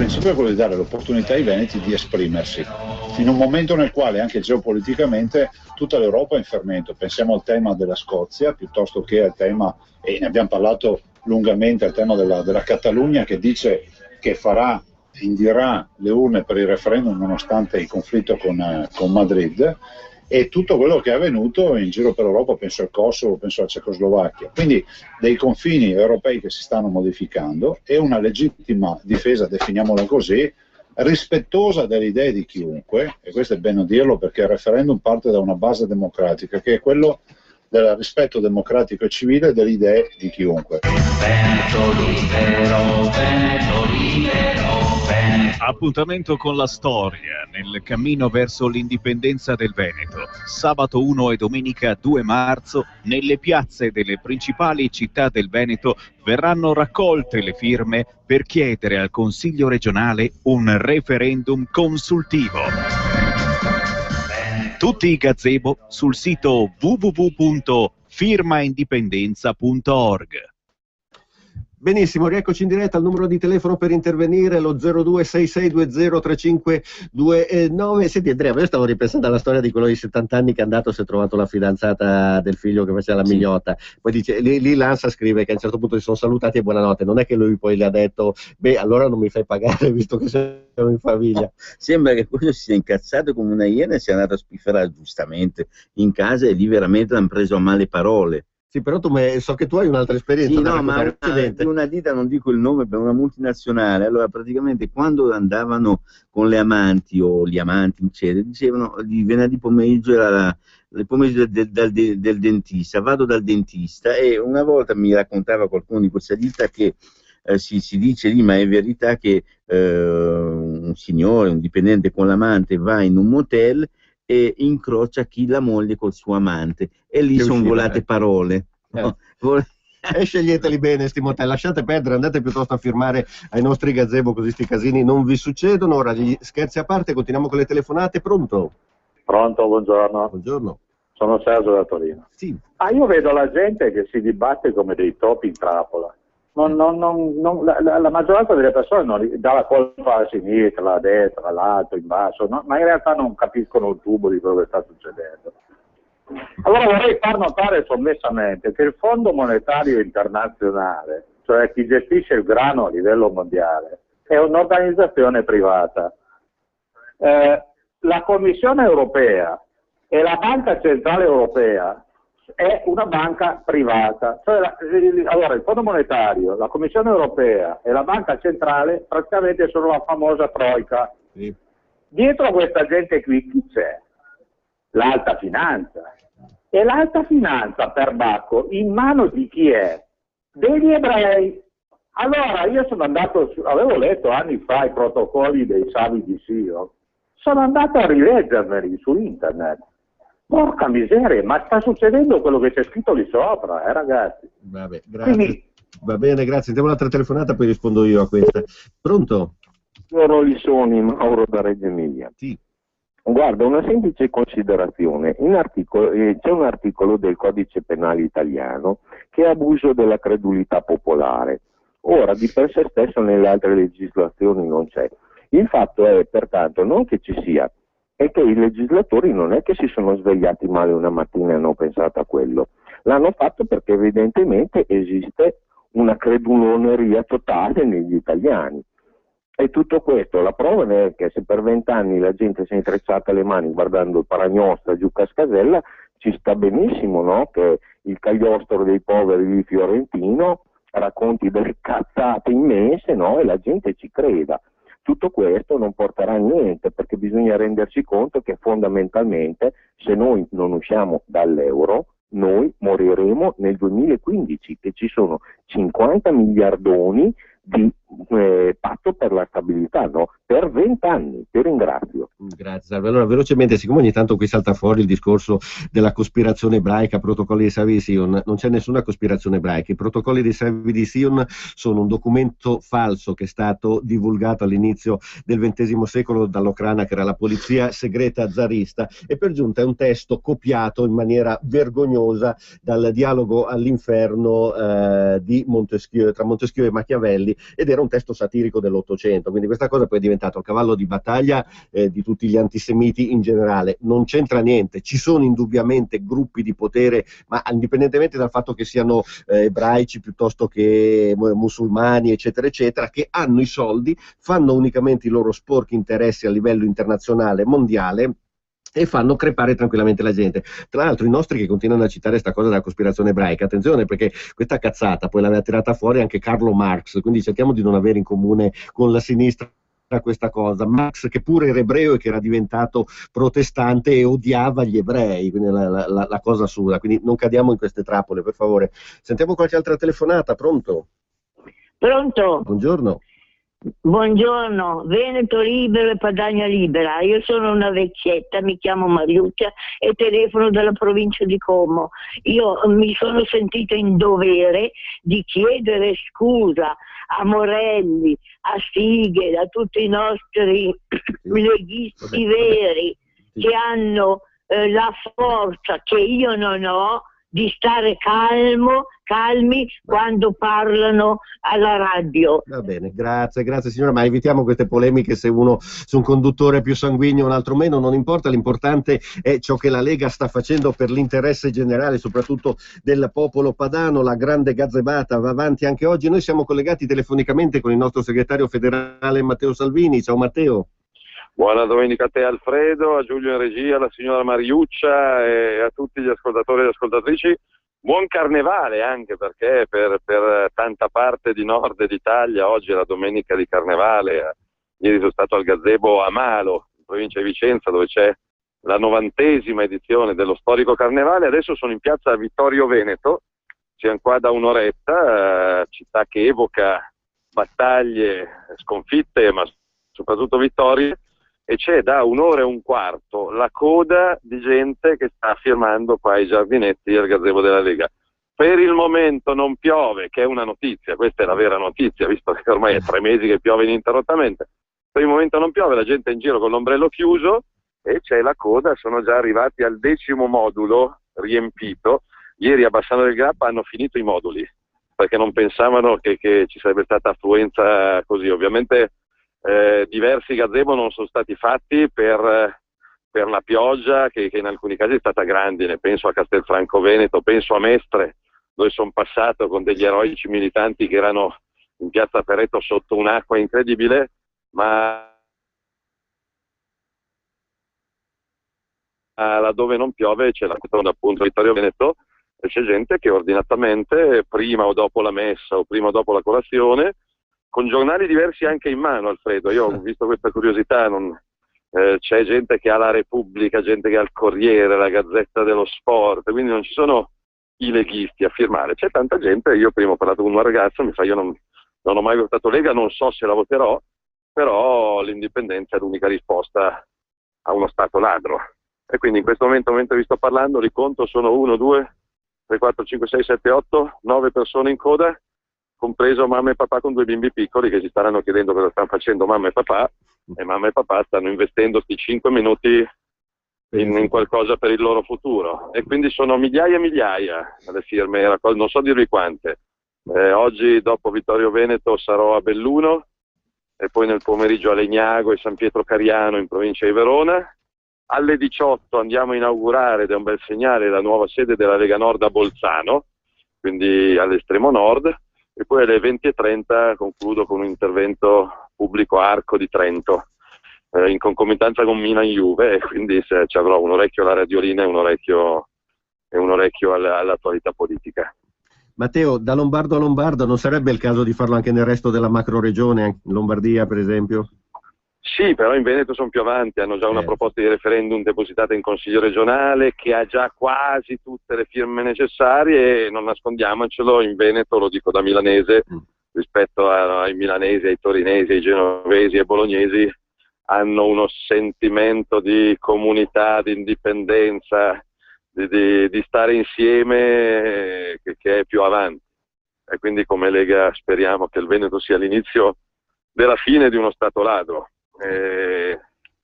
Ecco, buongiorno signora. Ecco. Scusate, ma c'è gente che passa, viene, saluta, fotografa, è il bello di stare in mezzo a tanta gente. Ieri sera ho fatto una cena a Caorle con 250 persone perché non lo sapevo, confesso la mia ignoranza. 1° marzo è il Capodanno Veneto, stando al calendario della Serenissima Repubblica, quindi riusciamo a festeggiare Capodanno e Carnevale nel giro di 2 giorni. Caspita. Andrea. Ecco, ciao Matteo, sono Andrea. A Roma l'hanno già fatto il referendum, ha fatto il decreto Salva Roma dicendo vabbè ce ne andiamo da Sta Italia, l'hanno fatto loro. Purtroppo per il momento hanno ragione loro, perché per il momento la macchina la guidano loro e quindi fanno quello che vogliono. Pensate che parlavo ieri con Luca Zaia, governatore del Veneto, decreto Salva Roma regalerà. Noi faremo opposizione in tutte le maniere, l'abbiamo fatto saltare una volta, proveremo a farlo saltare una seconda volta, però regalerà a Roma 500 milioni e 500 milioni sono i danni calcolati per l'ultima alluvione in Veneto. E quindi vedete voi perché quei 500 milioni devono andare in omaggio a chi ha fatto debito e non a chi versa allo Stato italiano 20 miliardi all'anno e in caso di alluvione ha bisogno di una mano. Quindi adesso mi richiamano. Arrivo, interveniamo? Perfetto. Mi richiamano all'ordine, è arrivato anche Flavio Tosi e quindi gente che firma, gente che parla, gente che fotografa e quindi vi richiamo dopo sulla via di Belluno se siete d'accordo. Va bene, grazie Matteo, un salutone. Grazie a voi. Ci risentiremo anche nel pomeriggio. Voglio allora ricordare velocemente che alle 15 Matteo ha l'incontro con la cittadinanza a Legnago presso il gazebo della Lega Nord in piazza Garibaldi, 16:15 San Pietro in Cariano presso il gazebo di via Don Cesare Bassi, frazione San Floriano, alle 18 inaugurazione della sede della Lega Nord a Bolzano, via Rovigo 20, alle 20:30 comizio elettorale ad Arco presso la sala consiliare Casino in viale Magnole. Insomma, non si riesce a stare dietro a Matteo. Cioè, sì, ma guarda, è una cosa pazzesca, ma io mi ricordo quando io gli mandai un SMS dicendogli auguri quando è stato eletto, e lui mi ha detto adesso sono cazzi tuoi, sì. Nel senso avrai da galoppare, voleva dire avremo tutti quanti, voglio dire, ognuno farà la sua parte ovviamente. Chiaro, prendiamo altre telefonate, pronto? Pronto, buongiorno a tutti e due, sono Carla da Busto. Salve Carla. Alfredo, io stanotte sono rimasta sveglia per vedere il TG che mi fa pena, poverini, e Rai News che ogni tanto fa vedere la Padania. Beh, nessuno ha fatto vedere la Padania, nessun giornale riportava del referendum nel Veneto, ma fino a quando andremo avanti così? Ciao. Ciao, grazie, però vuol dire che allora ci abbiamo azzeccato, perché se addirittura arrivano a togliere la Padania, che ovviamente in prima pagina mette proprio il referendum Veneto, vuol dire che qualcuno se la sta facendo sotto alla grande, altro che Salva Roma. Sentiamo un'altra telefonata, pronto? Buongiorno. Buongiorno. Sentivo Salvini, no? Quello che diceva Zaia, sì. Io sono del Friuli, no? Sì. Ma possibile che abbiamo 3 governatori, no? 3 governatori del nord e loro non possono fare niente, ma insomma a Roma ci derubano, possibile che 3 governatori non si possano unire e fare qualcosa per tenerci qualche tassa, insomma? Possibile che non si possa fare? No, si può fare, va bene, grazie signora. Ora io non voglio svelare in anticipo le carte, perché guarda caso da quando abbiamo avuto i 3 governatori, quindi di fatto la macro regione, hanno cominciato a dire Cota ne ha combinate, si sono dimenticato di tutti i grandissimi risparmi che ha fatto, del taglio fortissimo alle spese che ha fatto lui, ma che hanno fatto anche gli altri governatori nei loro paesi. Hanno cercato di fare cadere Cota con la storia delle liste, tra l'altro liste di appoggio, quindi nemmeno sua, eccetera eccetera.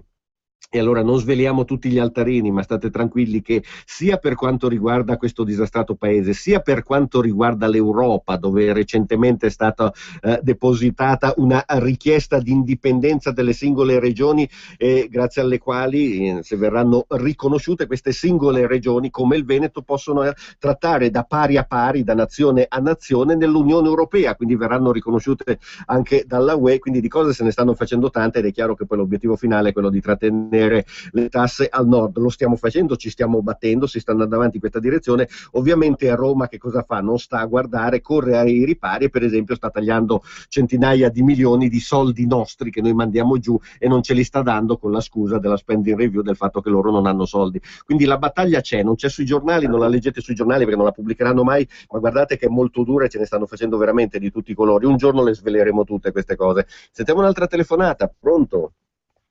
Pronto? Buongiorno, ci dica. Buongiorno, Sony. Sì, salve, ci dica. Complimenti, bravi. Io sono Gino di Preganzioli.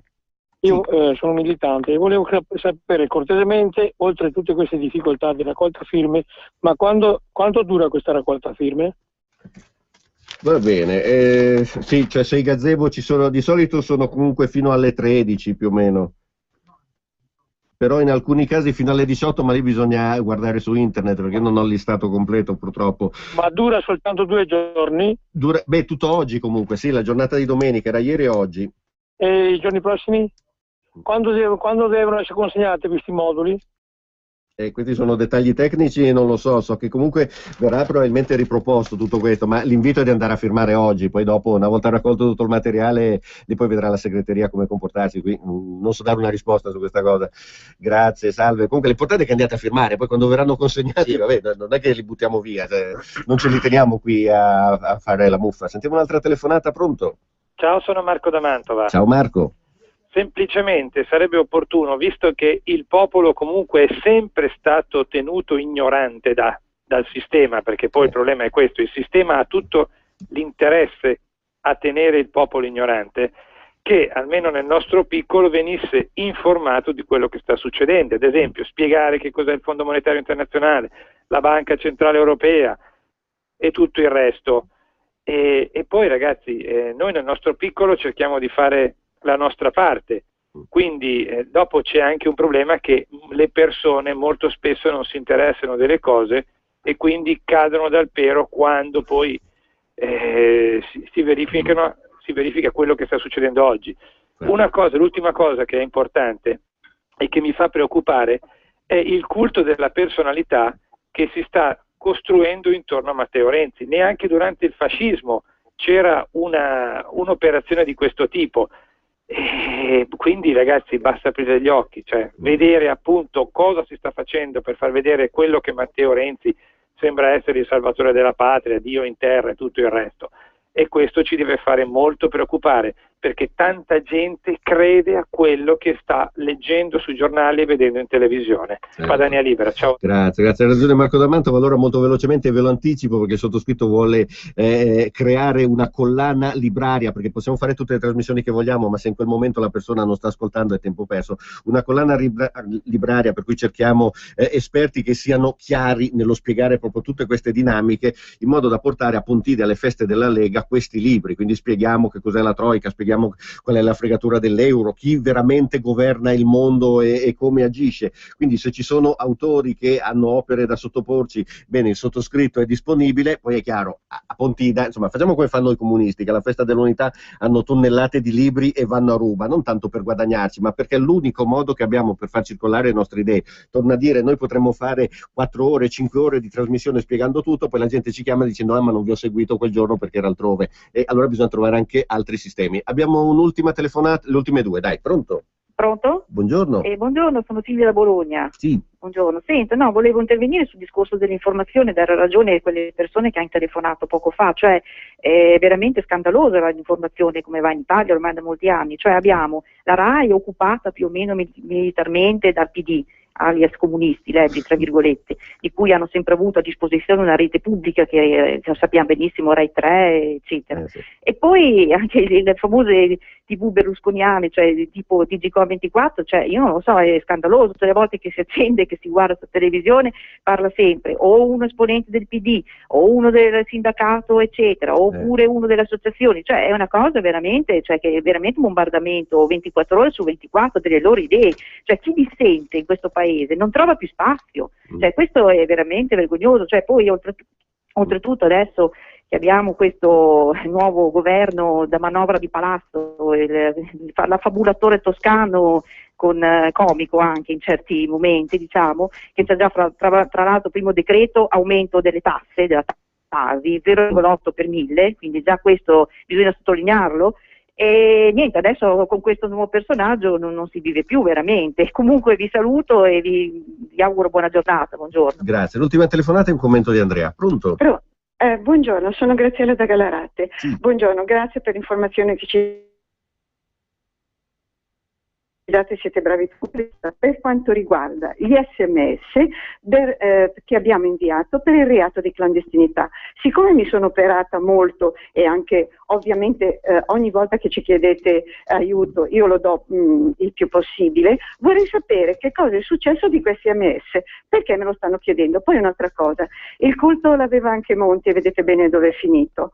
Poi manifesto disposti, per cortesia, ma noi siamo disposti, noi leghisti, vedete che quando ci chiedete aiuto sempre lo diamo, andiamo nelle sezioni, ritagliamo i volantini, io sono disposta anche a pagarvi questi volantini e distribuirli, perché è vero, noi purtroppo non siamo mai ascoltati da nessuno. Ogni volta, scusate, continuano a dirmi le mutande verdi di Cota. A proposito di Cota, io sono stata a Torino, sono sicura che è innocente. Non possiamo fare un'altra manifestazione per Cota, perché non possiamo perdere Cota.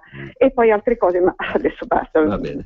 Grazie, buona giornata. Gli SMS non sono andati persi, i più interessanti sono stati pubblicati sulla Padania, ma in realtà sono stati tutti raccolti come testimonianza di ciò che il popolo realmente vuole, quindi è documentazione che al momento opportuno verrà sbattuta in faccia ai governanti. Tenete presente una cosa, noi tutte queste iniziative le facciamo, però qui la democrazia è morta, perché il voto non c'è più, sono 3 governi non eletti dal popolo, quindi Roma sta reagendo in maniera molto particolare e quantomeno antidemocratica, direi tirannica nei confronti della gente, quindi noi diamo spazio al popolo, però lì a Roma stanno facendo tutt'altro. Andrea, concludi tu. Ma sì, allora velocemente a Silvia di Bologna per l'informazione, io sarei molto preoccupato se il mio avversario politico mi desse spazio nei suoi telegiornali e sui giornali, insomma mi facesse pubblicità, vuol dire che se lui è il mio avversario io sto sbagliando qualcosa.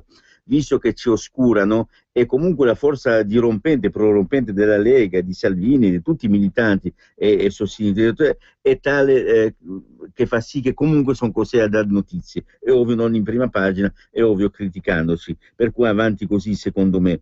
Il culto della personalità, Berlusconi era campione, oltre con Mussolini, Berlusconi, purtroppo la politica è un po' una vetrina di questo, non è soltanto Renzi, non difendo Renzi è un fenomeno costruito, è evidente che devono adesso endorsarlo, alimentarlo questo fenomeno, se no va a male. L'ultima cosa che mi sta a cuore, e lo dico per quanto riguarda i banchieri ebrei, balle qua eccetera, secondo me non è l'etnia che fa la differenza, se uno è ebreo è cattolico eccetera, anzi questo gli si dà qualcosa ancora di più di diverso e si va fuori obiettivo. Se fossero banchieri cattolici, cristiani, piuttosto che musulmani, piuttosto che...